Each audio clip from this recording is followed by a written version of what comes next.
Hi, everyone. Welcome to the Revolver Fan First podcast. I'm your host, Christina Rowett, and joining me today is Stephen Brodsky of Cave-In, Old Man Gloom, and quite frankly, a litany of projects. You have a litany of projects. Yeah, I've lost count at this point. Well, I actually looked it up on the internet, and this new Cave-In album is technically, according to the internet, your 30th release, which is pretty wild. Oh wow, that's cause for celebration. Yeah, this is a special moment, really. You know, you made it feels like 30 releases worth of music in that record alone in terms of just what we were able to pull from. So yes, kind of cool. Yes, and we will get into I feel like we do need to note. I've heard Heavy Pendulum, the new Cave-In album, and it's pretty exceptional. It's you'll laugh, you'll cry, you'll hurl. Not the last one, but yeah, it's it's like it's an experience, dude. Like, you know, you got all the colors and flavors. Thanks so much. Thanks for listening. Yeah, we're super stoked in this one. We haven't made a proper studio record in a long time, so the pressure was on not to fuck it up. You didn't. You didn't. And it starts out really savage, and like a blood spiller is like a great big violent piece of material. It is like I like it. I mean, you're always going through something, so you can always like find something in this album where you could apply it to like an experience in your life, which is important. Just a quick note, we will get into the actual show, but the last tune almost feels like it's Wavering Angel, feels like Led Zeppelin, like a nice lean Led Zeppelin song from the olden days. Like, and then it gets into like, yeah, you know what I'm saying? Like, yeah. That's huge. Yeah, that makes me happy for sure. You know how they do like, and then it goes, it's probably heavier. That's our, well, so we're from Methuen, Massachusetts originally, 3 of the 4 members. So we like to call Wavering Angel our stairway to Methuen. That's exactly what I was thinking. So so I was accurate in thinking this, in feeling this, parallel. That's cool. That makes me feel like I have an ear and ears. I can hear things, which is important. So we will go back in time. First up, we will come back to that. But who was the first artist you put on a pedestal? Probably Slash. Yeah. Oh yeah, and I was stoked to find out that you had him on this show. He was really fun. Yeah, for sure. Looking back, I think Guns N' Roses was probably just my introduction to rock and roll, really. Yeah. Because I think I had heard Metallica around the same time and was exposed to Ride the Lightning, but commercially, Metallica, you couldn't see them anywhere.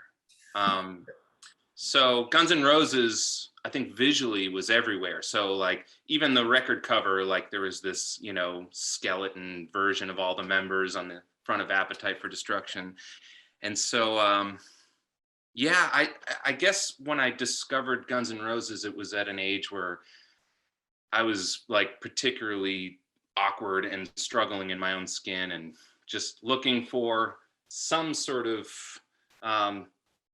visual navigation to go towards in terms of like what looks cool, who looks like the most badass dude, and how can I get some of that going in my life. So he made me want to play guitar. Yeah, well, I do believe Appetite for Destruction is the perfect rock record. Like, you can't fault it. Like, it's got all the elements. Like, it really does. And I feel like it's a good model for having that cross section of stuff. Yeah, what was that? Appetite was your, as you said, Appetite was your way in. How old were you? You would have been a baby. Yeah, it's hard to say when exactly I discovered that record, because did it come out in 86 or 88? I can't remember. I thought 87, but I could be wrong. Oh, 87. Okay. Yeah. So probably not too long after that. Yeah. Man, I remember that was the first time I had to like hide something from my parents because it was dangerous. They didn't want that around me. And so I got real good at like finding hiding spots in the house to hide away Appetite. And then at some point, G'N'R Lies and Use Your Illusion. Yeah. Oh, that's fun memories. It's nice, like stuff your parents can't get into. I mean, isn't that kind of the point of rock and roll? It's like 100%. our music, even though now generationally there is a generation above us, like several generations who had rock and roll. So, you know, it's yet still, I guess the permutations change and all that sort of stuff. Speaking of like this era, you have a tape collection behind you. Can you tell us a bit, do they date from this era or later? Like, Some of them do. I kept the ones that still play. And sadly, that's not the case for all of them. Some of them I just lost or traded away, or they got stolen. Who knows? I did have a tape player in a car that I owned for a little while, semi-recently. And so, you know, you pull over somewhere and, you know, maybe a tape goes flying out the door and left behind at a rest stop or something. Yeah, it's kind of amazing that you can still find decent cassettes that they play well. They're sometimes priced more than what I paid for them, like, you know, 20, 30 years ago, which is a little insane. yes. But yeah, my ears can really hear a difference between listening to something on tape and something digitally. But in most cases, it's a record that like I would have spent a lot of time with as a kid. Yeah. What's an example? A good example, yeah, would probably be Sensefield, Killed for Less. I acquired a copy on vinyl recently, and this is to settle a dispute in my mind because as a kid, I wore out the Killed for Less record on cassette, and I loved it. And I, you know, would have headphones on and listen to it like on a weekly basis.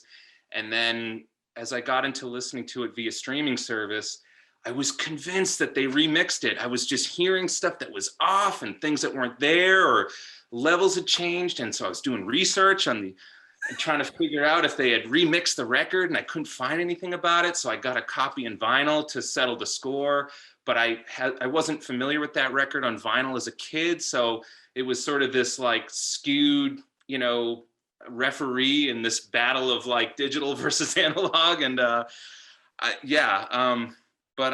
it's interesting.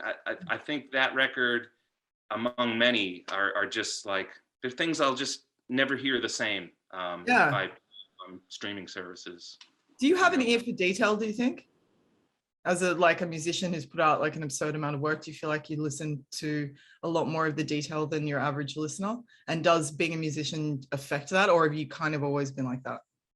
I think detail affects me for sure. And while we're on the subject of just cassettes, I mean, I've got a copy of Rust in Peace, Megadeth, not just the actual album itself, but also a promo copy. Nice. Just to show how nerdy I am about that record. It really bugs me whenever I hear the most commonly streamed versions of that record, because I think it was in 2004 where that record and maybe a few others from that time period were reissued with re-recorded vocals, and they were remixed. And so that's very disorienting to me.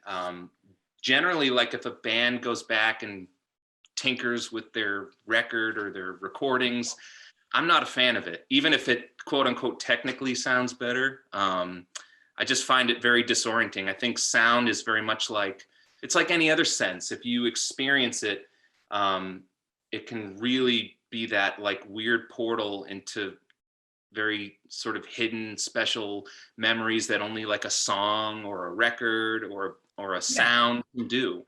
And so I'm protective of that. For sure. Well, yeah, and then that particular sonic, the whole thing, I feel like it needs to be the same thing. And it's interesting because I feel like that's like, maybe that's an interesting example. And a lot of metal bands where people got into those records when they were teenagers, and they can't really let go of the sound that they had when they were kids. Like they're like, first of all, play my favorite song when you come, but they do. But like, they're not really, they don't want it to change, because then I guess it's kind of departing from who they were at that time, if that makes sense. Yeah. What was Guns your gateway drug to heavy metal? Probably. I mean, like I said, I think I discovered Metallica around the same time, but it just didn't have that visual connection for me that Guns Yeah. N' Roses did. But yeah, I think it all kind of happened relatively close to, you know, one another in terms of discovery. Mm. I had a really good friend growing up whose older sister was dating like a towny Hesher metalhead type dude whose name was Dave. Dave was constantly hanging out with his shirt off. He had long hair, the mullet.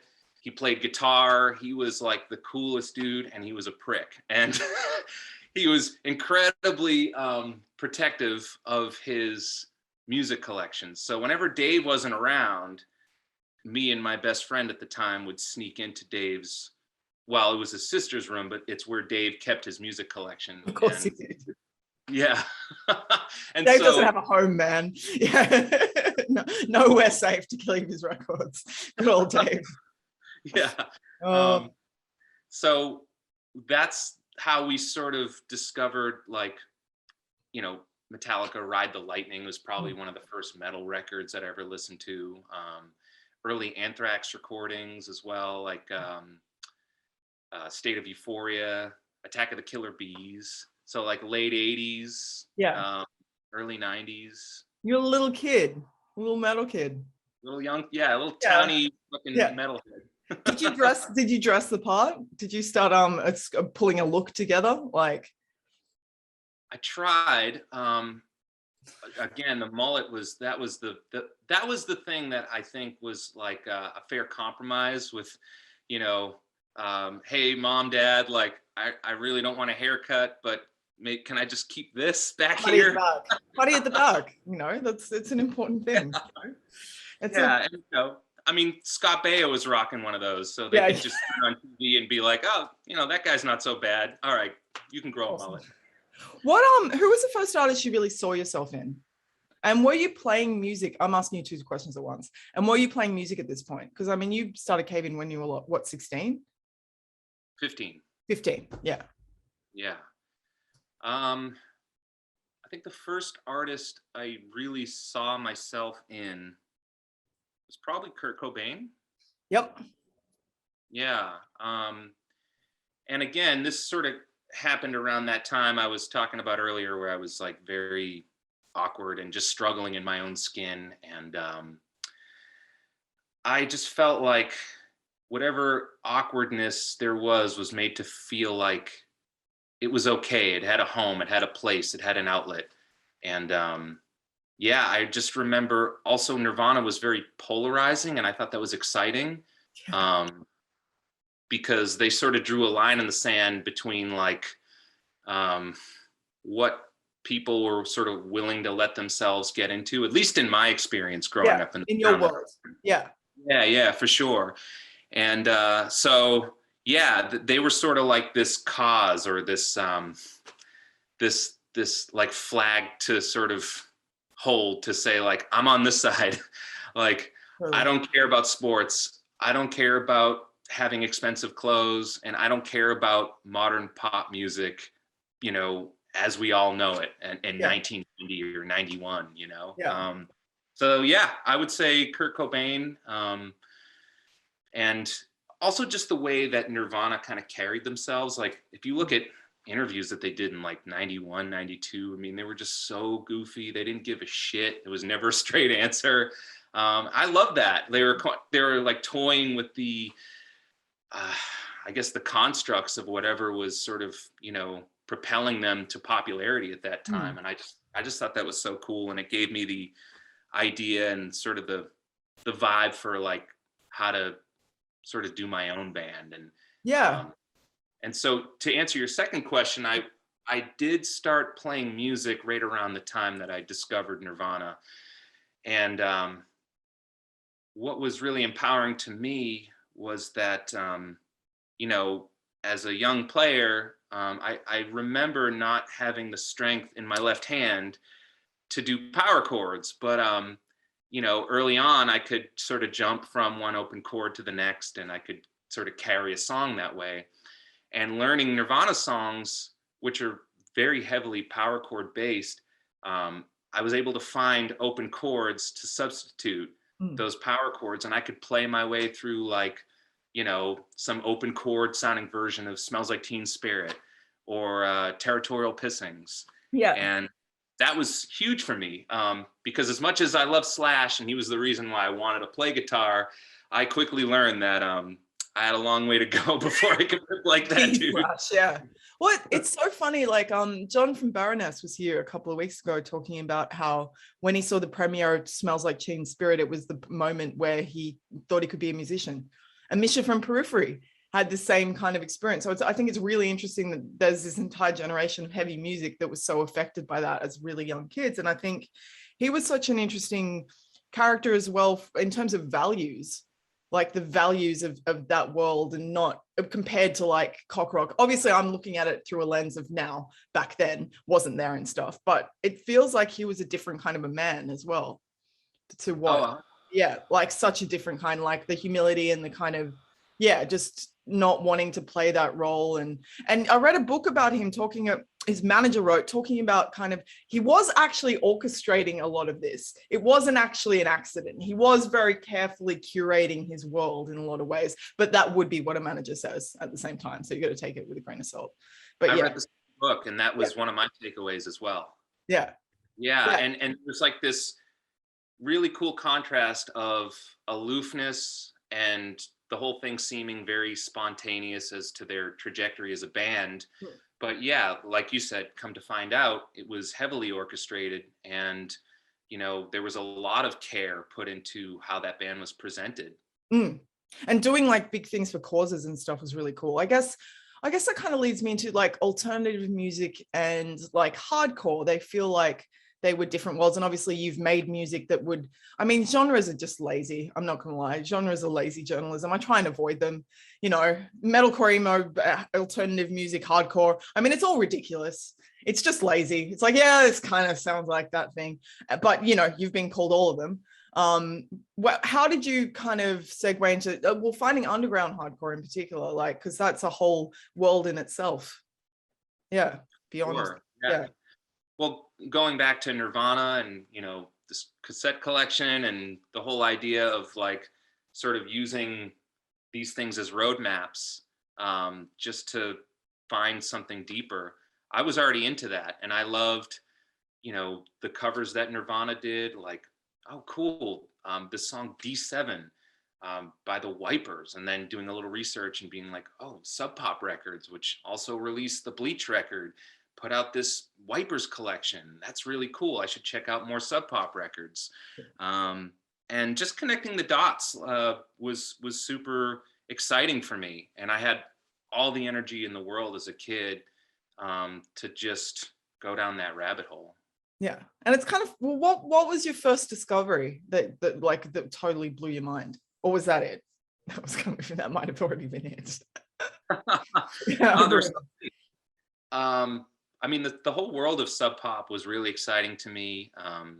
Just buying anything that came out on that label. And then Sub Pop was also a distributor of tons of smaller labels. And so just exploring different worlds that were connected to Sub Pop was super fun. There may have been a connection with Caulfield Records. Caulfield was a Midwestern based label that had some really great bands like Sideshow.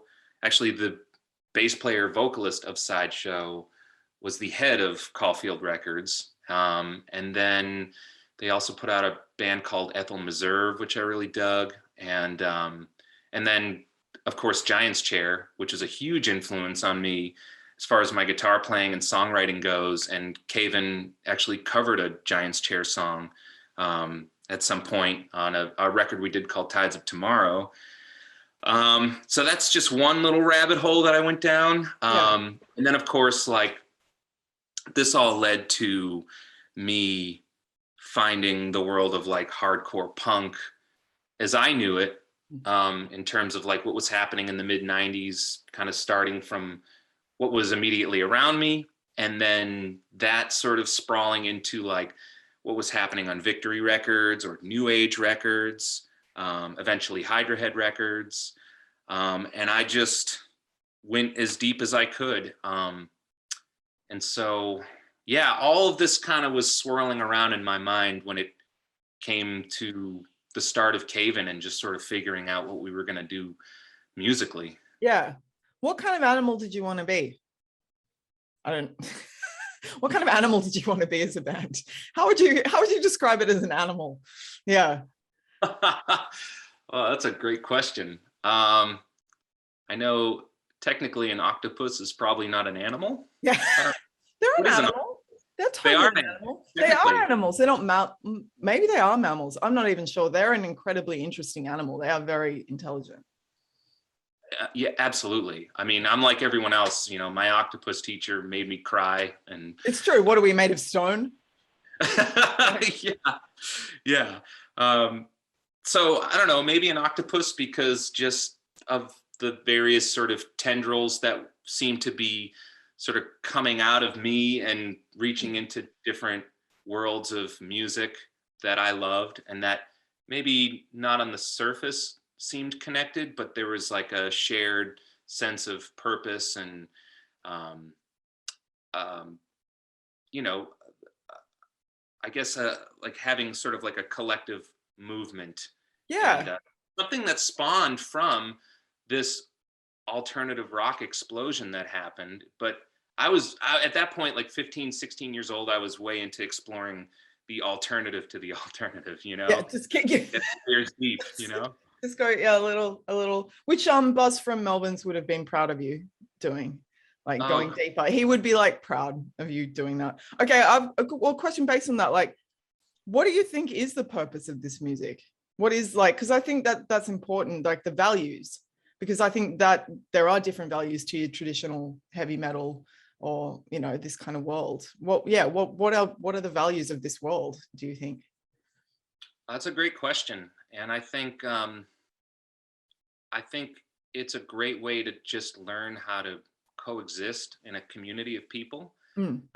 It's a great way to learn how to pull influence from your peers, just to be around people doing cool shit, going out and supporting those people, you know, being present at their shows or participating in their art, and sort of a back and forth with that. It's just a great way to learn, I guess. And for me, you know, I knew that music had a very strong pull on me. And, you know, I did 2 years in college. I passed high school because that was a deal I had with my parents. You know, they were just like, look, we don't care what happens with you in terms of what you want to do with your life, just get through high school. And I thought that was a fair deal. So, but I didn't have a plan outside of that stuff. I really didn't. And I think it had less to do with not planning as much as it did just fully succumbing to wherever music was going to take me. And so, you know, don't shit where you eat. Like if music is your passion and it's where you live and it's where you want to be, then you quickly figure out how to manage yourself as best as possible within that place. Yeah. Well, it's an important thing to be able to manage yourself within that place. You know, it's a crazy mixed up world, but I guess most people in it don't really feel like they have a choice. It doesn't really feel like a choice. Like it's, yeah.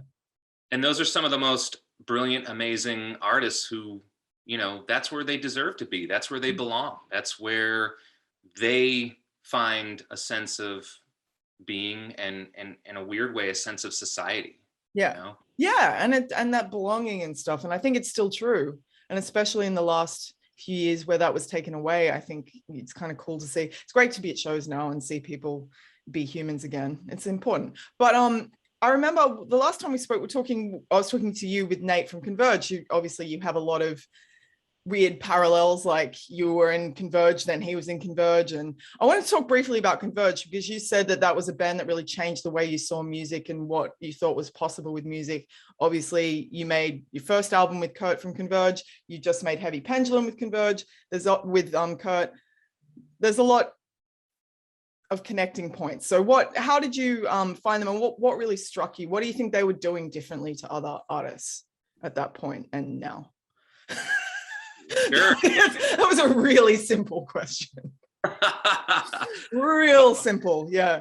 I love talking about Converge. So I guess, kind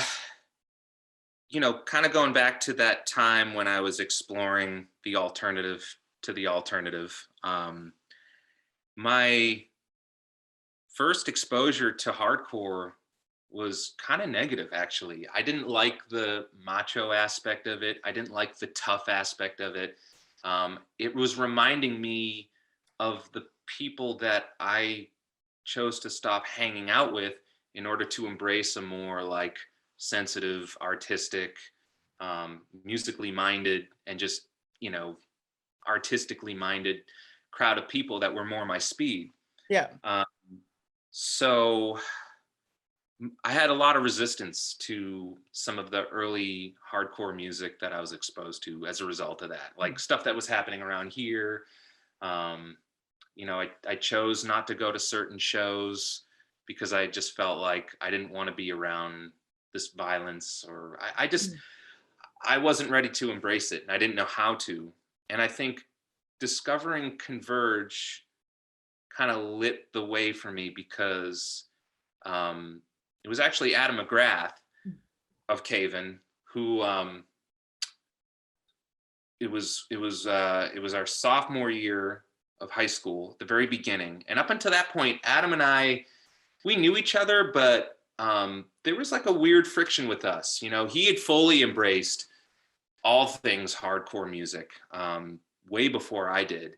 And I was sort of lurking in this like weird sub pop world and all of the sort of things that came along with it. And I looked at him like this straight edge pompous prick. And he looked at me like, oh, this like druggy sub pop loser, Literally I did have like one of those loser sub pop t-shirts. So yeah, we get to this study hall together at the beginning of sophomore year, and I see him and he sees me, and we both look around the study hall and we see all these other tables of people. And we had this moment where we connected because neither of us wanted to sit with anyone else. And we just were like, all right, let's make this happen. Let's smoke the peace pipe of, let's do this, yeah. Yeah. And so that really started our friendship. And, we would just kill time at these study halls together, multiple times a week, listening to music. And he would bring in hardcore punk stuff that he was digging on. I think he knew that like I was not so into like the sort of more macho, atypical like metalcore stuff. Yeah, exactly. Like I was looking for stuff that was a little more heady. Yeah. And heady. So he was Caven's real heady. Caven's real heady. Yeah. You gotta like, yeah. No, that's a cool word.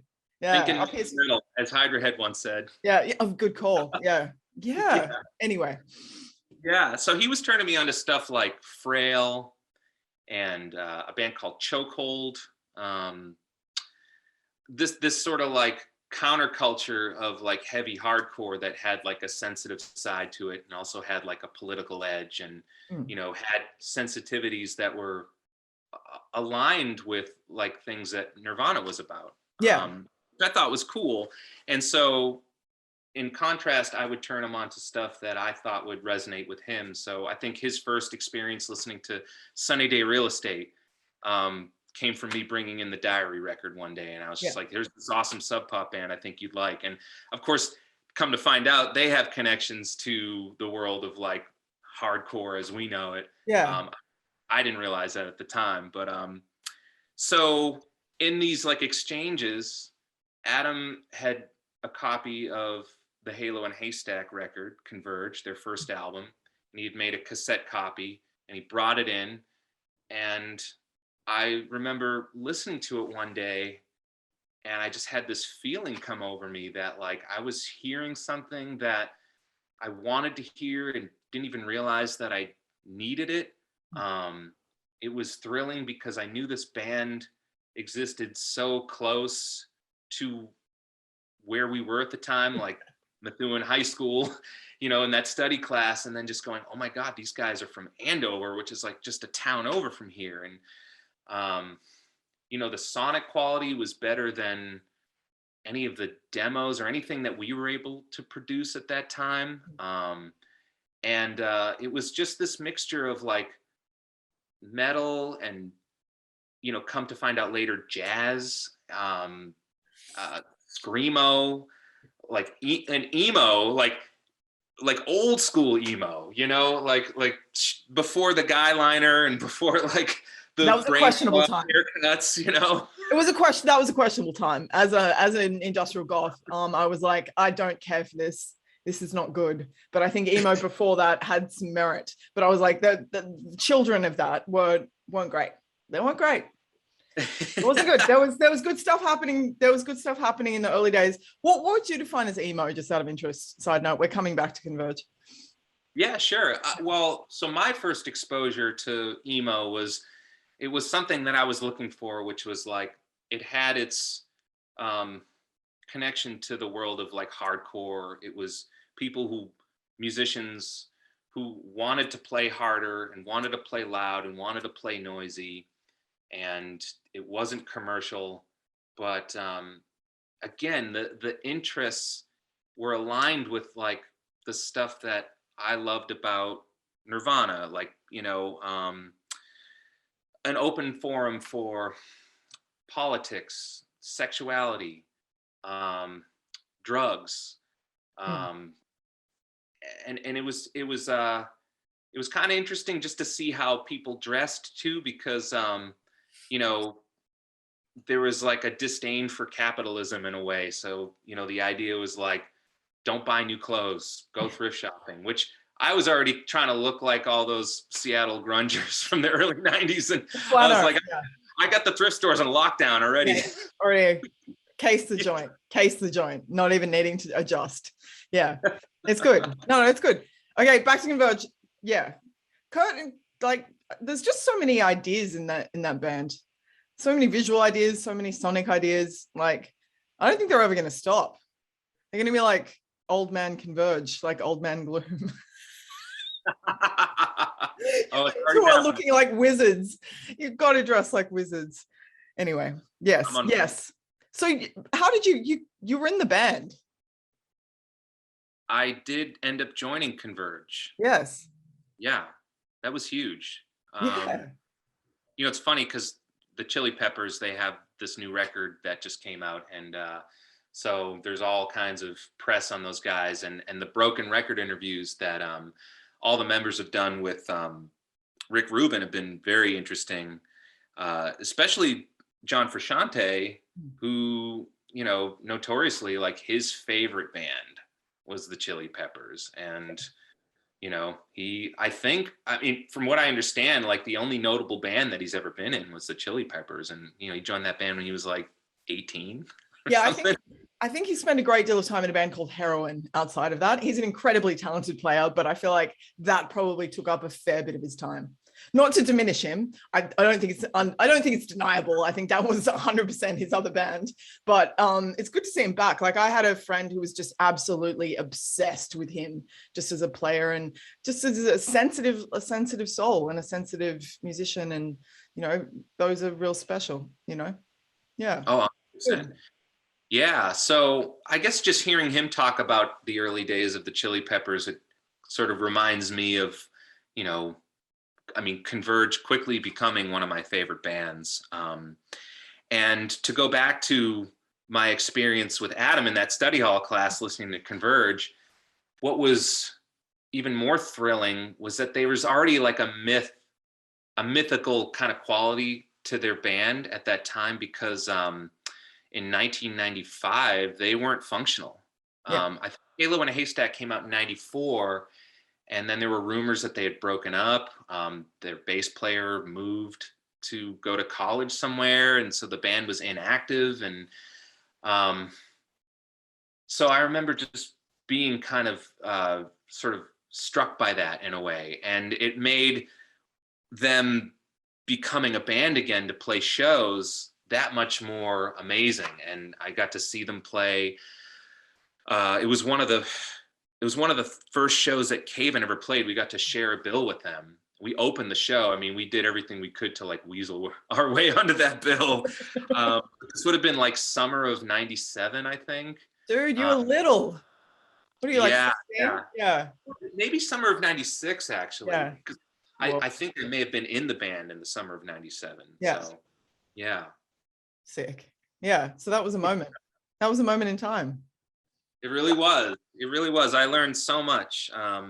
There's pre-Caven, me joining Converge, and then there's post-Caven, me joining Converge. And if you listen to the difference between the Beyond Hypothermia record to Until Your Heart Stops, it really says everything.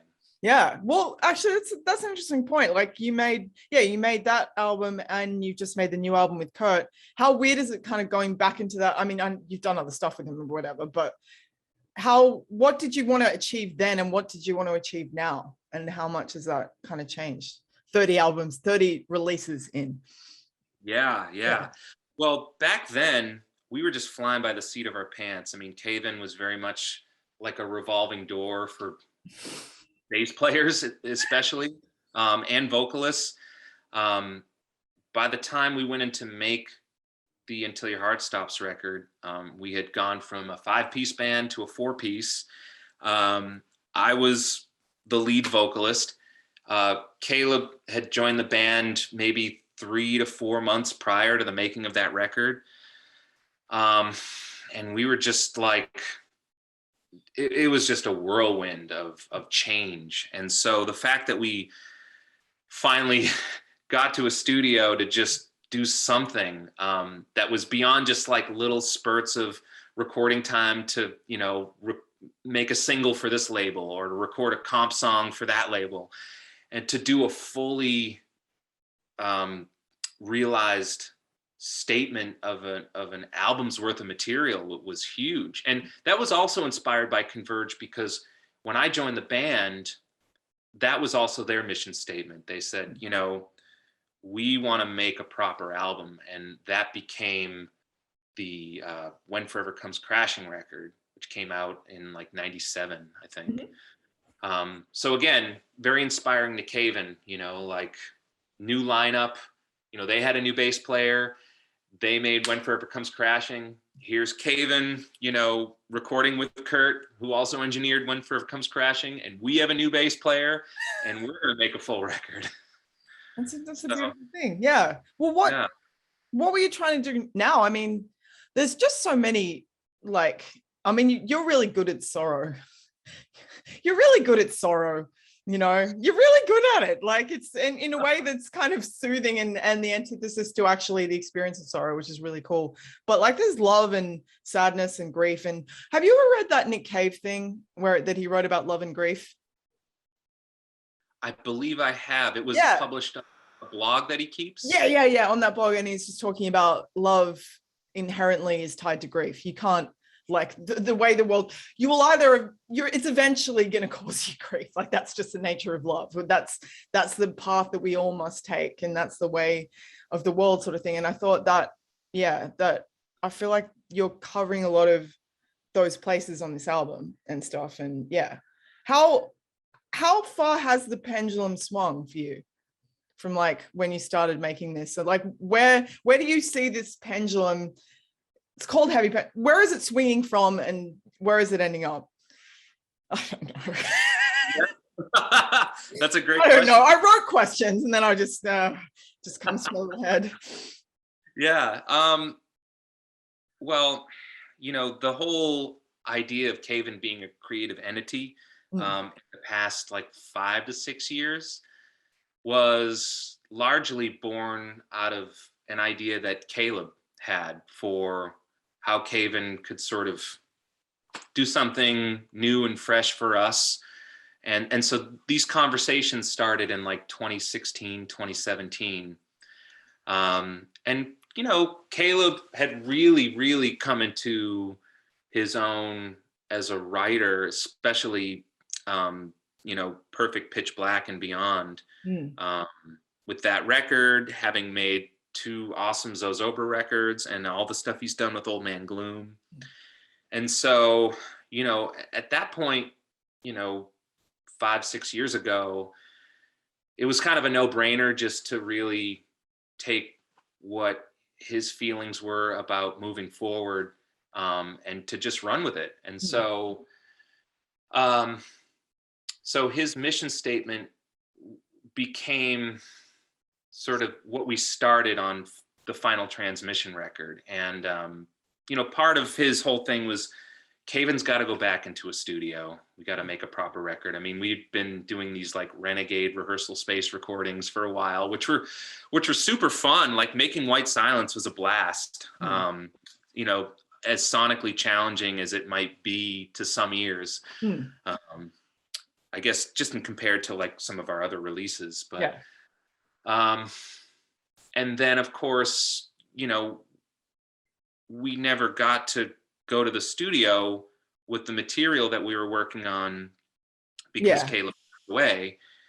And we were left with, you know, these demos for what became Final Transmission. And, you know, here are basically like our last moments hanging out with him and spending time together and making music together.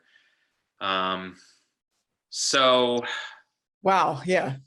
Yeah, I guess just at some point, like, we realized that putting the wheels back on the band to do benefit shows for the Schofield family, we realized this was our way of like staying connected to a very special time in our lives, our friendship with Caleb, memories of Caleb, and his gift of music to Caven and to us, which we can also give to fans of his and of the band. So I think all of that was sort of like the underlying motivation for wanting to do something new and fresh. And, you know, that's where I guess Heavy Pendulum comes into the picture. Yeah. That's well, and Nate is such a beautiful character. You know, Nate Newton is just a beautiful, beautiful human being, you know, like you can't not love Nate. He's pure sunshine. And that's a nice thing to kind of bring into your musical world and stuff like that. And yeah. Absolutely. So would you say then the pendulum is swinging back to the new and the new world sort of thing? That was the idea for this record, was to do something that, just put us back on our feet a little bit. And I think after going through years of grief and, you know, finding some new sort of spiritual sensibility for what we do and how we carry ourselves. And I just feel like we had this sense of how our music could really bloom as a result of it. And again, it was also to like honor this mission statement of Caleb's that we didn't get to fulfill while he was here. And so we did the best we could with this record. Yeah. Well, you hit all your marks. You do all the things you do great. There's, you know, and there's, as you once said, there's slow burning bruises. There's which I think is I think you described a Converge song like that, but you've definitely got slow burning bruises. And these love songs, like, what was the soundtrack to your first heartbreak? Oh, Motley Crue. Good. Yeah, 100%. That is a way to go out, bro. Yeah, the song Without You in particular, that kind of reminds me of like every middle school dance you know, that I went to, and all the girls that I wish I could have danced with. It's vivid, man. Those songs, like, you know, those records, they do it. And I don't know, I think they're really skillful. There's a lot of really good heavy music, but I particularly like those. Not to be traditionally, you know what I mean. It's fine. But Blinded by Blaze can you tell me a bit about that, the making of that, and what kind of went into it? And I guess this is about being a fan, right? So what kind of records were you listening to coming into like a song like that, and this overall that kind of, I don't know whether you wanted to emulate or just the spirit of kind of thing? For sure. Well, that song has a guitar tuning that Caleb came up with, and it's like an open variation of G major, but it's got this oddball low C thrown into the mix, so we call it secret C tuning. And it's something he came up with, and he wrote All Illusion, he wrote Shake My Blood from the Oh, I love that tune. Yeah, that's sick. yeah. So that tonality and the things that, you know, we're capable of just playing in that tuning style, it just reminds us of Caleb. So yeah, there's a few songs on the new record that have that tuning, and so that's where Blinded by a Blaze started. You can probably hear just the similarity between that and the song Shake My Blood. It's like this arpeggio thing. And when I first wrote it, the whole song was in 7. So it made it sort of very sort of herky-jerky and very prog, but you know, I was trying to write in a way that like it's fun to get into off-time stuff and to try to make it catchy. But I'm a sucker for that. I'm a total sucker for that. Yeah, off-time, bit catchy. Yeah, dude. Oh, for sure. I mean, Soundgarden excels at that. Dude, yeah. And I'm a lunatic Soundgarden fan, to be honest. Yeah. Side note, not really about me, but you know what's up. You know what's up. That I do. Yeah, I got a few still working cassettes back there. Some, you know, pertinent Soundgarden. Yeah, I didn't even know he wrote everything.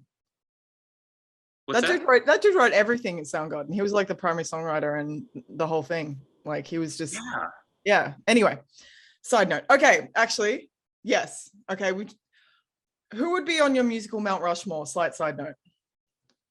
So if like we had Stephen Brodsky, like Mount Rushmore, faces carved into the stone, who would be your guys? Yeah, I really I want to build these. Like I want to make them a stone park. It would probably be a horrible environmental nightmare, and I'd probably get in a lot of trouble. Like someone would be mad. Maybe we need to synthesize it, but you could maybe do some shows in it. That make some nice acoustics. Maybe this is a natural amphitheater.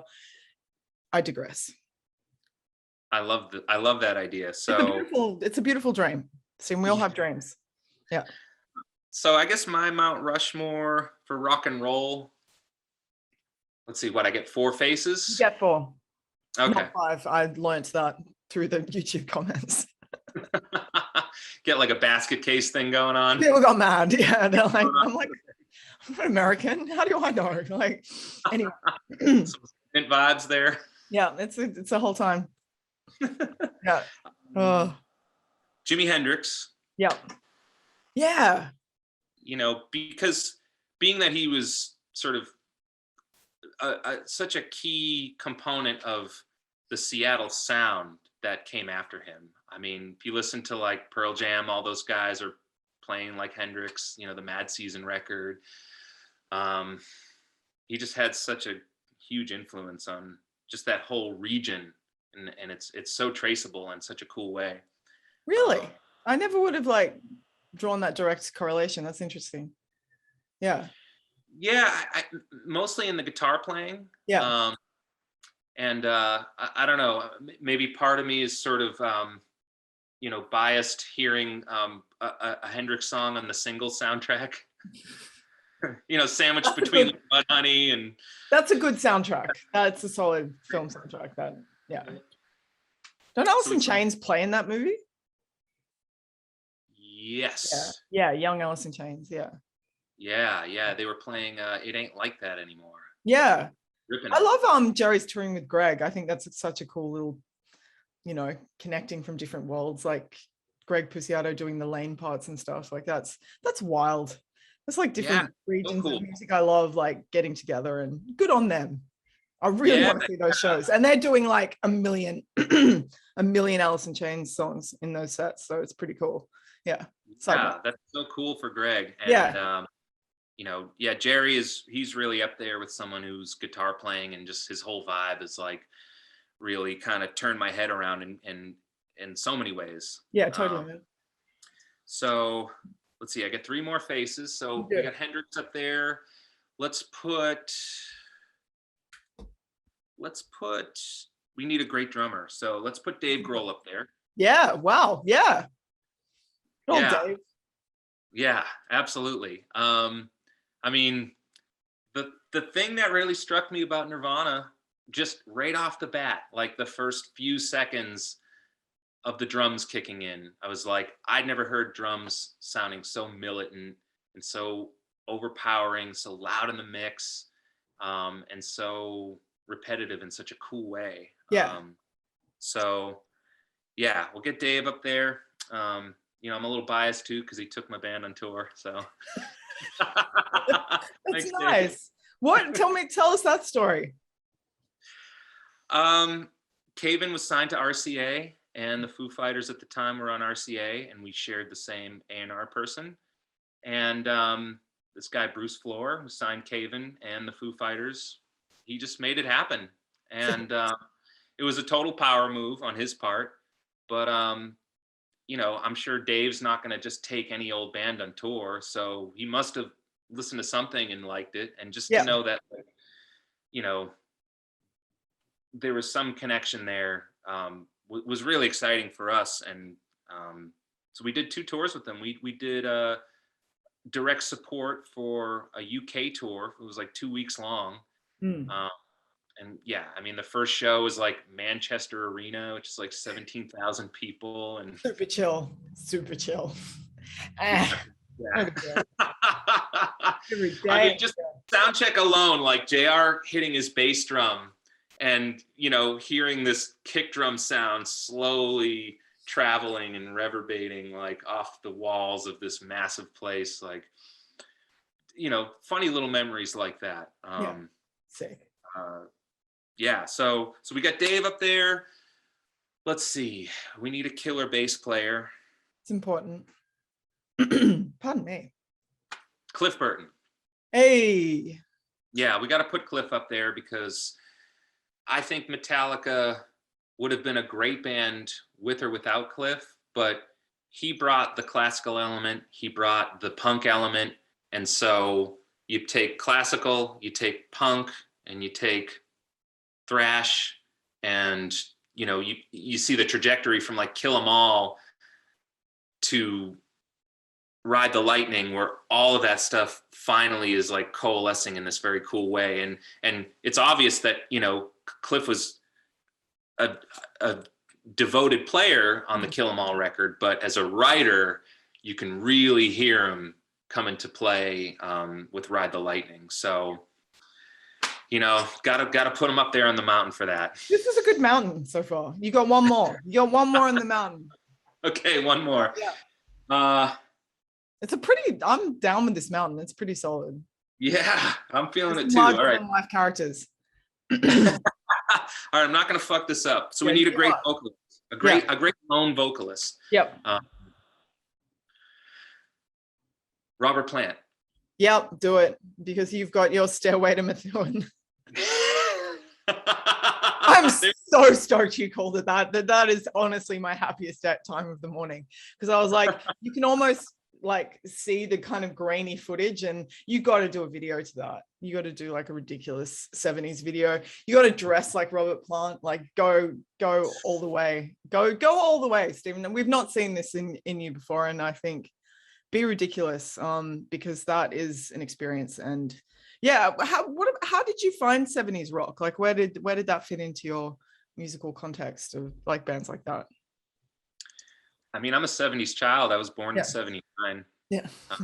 It was around. Yeah, I was around, you know. I lived it, man. Yeah. For about a year. Were your friends hippie? Were your parents hippies?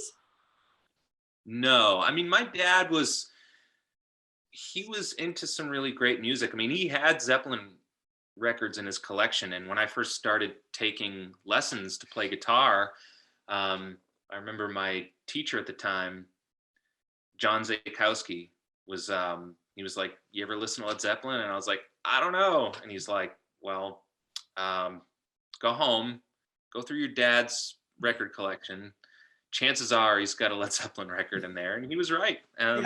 So Yay.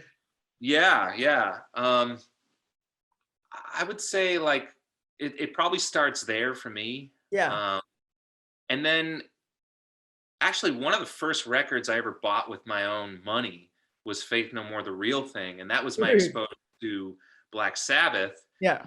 They're covering War Pigs. Dude, that cover of War Pigs is so good. It's one of the greatest. It's one of the greatest covers of all time, for sure. Like, 100%. Yeah. And then, so sort of backtracking there, I remember discovering Black Sabbath and going, okay, this is the band that Faith No More covered. I hope the original is as good as the cover. And I was not disappointed. No, that would have been a bummer if you came back and you're like, yeah, I guess.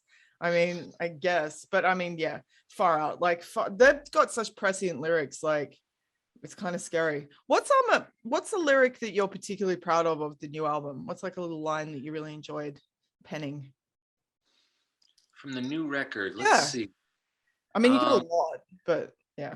Yeah, there are quite a few. Let me think. That's such a good question. I was actually just listening to the test press upstairs too. We just got our test presses in. The records sound great. You know, somebody asked me in an interview recently about the song Floating Skulls. And, you know, the whole second verse has this like scene happening where basically the lyric goes, bodies on the ground trying to keep us down. We'll just let them be headless and free. And so there's this image of like a body scrambling to reattach its head and not being able to do so, like the skull sort of escaping the clutches of the body. And so he was like, is that about getting high? Is that about doing drugs? And I was like, it could, you know, maybe, I don't know. It was just fun to see somebody really trying to get into that visual and to get into my mind to figure out where I was going with it. And and I tried to design a lot of the lyrics in this record to just be seen from many different angles and to, you know, have a different sort of storyline or a different visual depending on what angle you choose to look at it. Yeah, and that's a beautiful thing. That's you know, isn't that the whole point, that we all have our own, you can tap into people's different experiences and stuff like that. It's a wonderful thing. 5 questions, 5 songs that change your life is our concluding question as a rule. What were they? Okay, cool. Well, I have to say, like, as a young kid, I mean, before I could even remember, and my parents tell me this because, you know, apparently when I used to be very, very upset and like inconsolable, they would play the Moody Blues and it would just shut me up. That's cool. Yeah.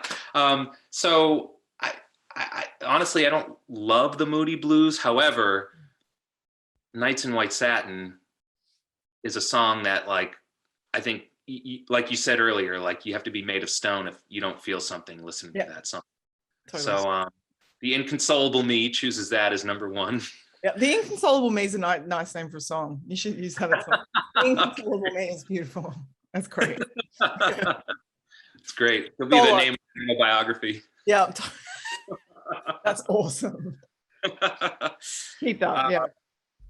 So then I guess my first connection to a song that I can remember would have been America, A Horse with No Name. I loved that song as a kid, and I think my grandparents had a copy of it, and I would just play the record over and over and over again. It's pretty great as a tune. It is, and so speaking of lyrics, you know, my dad pointed out something to me. He said, you know, there's a line in that song that's grammatically really weird, and it's always bugged him, and it's in the desert you can't remember your name because there ain't no one for to give you no pain. What the hell does that mean? This is an outrage. He just fit it in with the notes. He doesn't even care what the words mean. He was just fitting it into the song. It's just like no one will notice. You get the, we all fill in the gaps, right? We all fill in the gaps. We're not even listening to all the words. I guess that's what he's relying on, Yeah. So, yeah. And so for another song, I guess I'll just have to pick something off of Appetite for Destruction. Yeah. That record was so important to me as a kid. Maybe Night Train, just because Slash was basically just told, like, it sounds like the band is like left the room and he's just kind of still soloing away. Like, you don't care. Yeah, like the credits are rolling and there's just lead guitar and he's going through his whole riff, lick vocabulary, and I loved that. It's a great tune. I think they would open their sets with that song quite a bit too, back in like the their heyday. So Night Train. Yeah, Night Train. You got two more. Okay. Got to go with a Nirvana song. Yeah. I'm gonna say Stay Away. And the reason is because I have vivid memories of listening to that song in particular, with like cooking utensils in each hand and a pillow in my lap, and just drumming along to it like a madman, and just losing my shit to the drums in that song. It's probably the most intense drumming in that song out of any Nirvana song. I mean, it's up there with Territorial Pissings, but like the amount of snare rolls in Stay Away is insane. And maybe that's got something to do with why, like, for years I've just been pushing the snare roll beat on JR until he finally embraced it as his own. aggressively pushing it. No, it's just do it. Okay, just do it. It's fun. Yeah, it's good. Yeah, make it sound like a machine gun and we'll be cool. And that's fun. It's good. It's a good time. Last song, something from the first Converge record. So let's go with 2 Day Romance. Yay.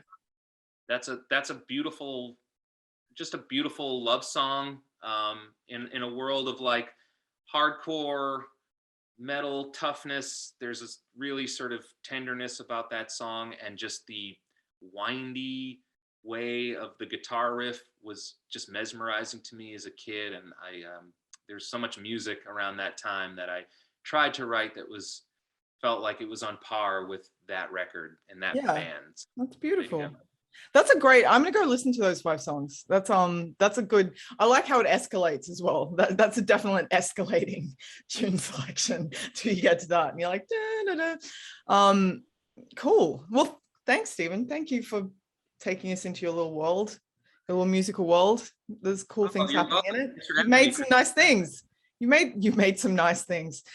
Yep. It's early. You've made some nice things. You made a really terrific record, and I hope it does really well and lots of people hear it. And I hope you one day come to Australia again, because it's been too long. I know. Well, I love what you do. It's been great just listening to all the guests that you've had on this show, and it got me kind of fired up to do it. Yay. And Caven's never been to Australia, so we got to fix it. I was going to say, when I come back, I just realized as I was saying it, Caven has not actually come here, but you should come here. That would be sick. And this would be a good time. And we miss American rock and roll. And this would be a great time to have your debut when, quite frankly, it's a hungry group. Yeah. Awesome. Well, if you know someone who can book us, send them away, and we'll go from there. Awesome. Well, have a great day. Thanks for listening, everyone. This is a Revolver Fan First podcast. Stephen Brodsky of Cave In. They've got a new album called Heavy Pendulum. It's really sick. Yay.